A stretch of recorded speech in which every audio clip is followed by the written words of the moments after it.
মালিক, CNG যারা চালায়, প্রত্যেকটা খেটে খাওয়া মানুষ জানে, দোকানদার জানে যে হাসনাত আব্দুল্লাহ যদি নির্বাচিত হয় আর যাই হোক জীবনে 10টা টাকার জন্য কোনোদিন আসবে না।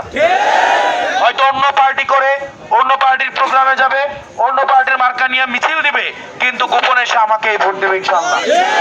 কারণ জানে আমাকে দিয়ে আর যাই হোক সম্ভব, কিন্তু আমাকে দিয়ে কোনোদিনও চাঁদাবাজি, টেন্ডারবাজি, দুর্নীতি আমার দ্বারা কোনোদিনই সম্ভব না।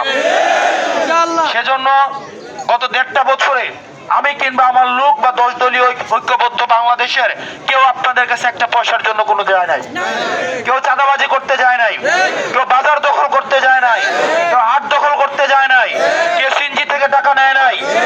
আমরা আমাদের জায়গা থেকে যারা বেকার, যারা কর্ম করে খায়, যারা রেমিটেন্স যোদ্ধা, যারা নেতা বানায়, এবার এই রেমিটেন্স যোদ্ধা যারা কর্ম করে খায়, যারা কলকারখানাতে কাজ করে, তাদের থেকে এবার নেতা নির্বাচিত হবে ইনশাআল্লাহ।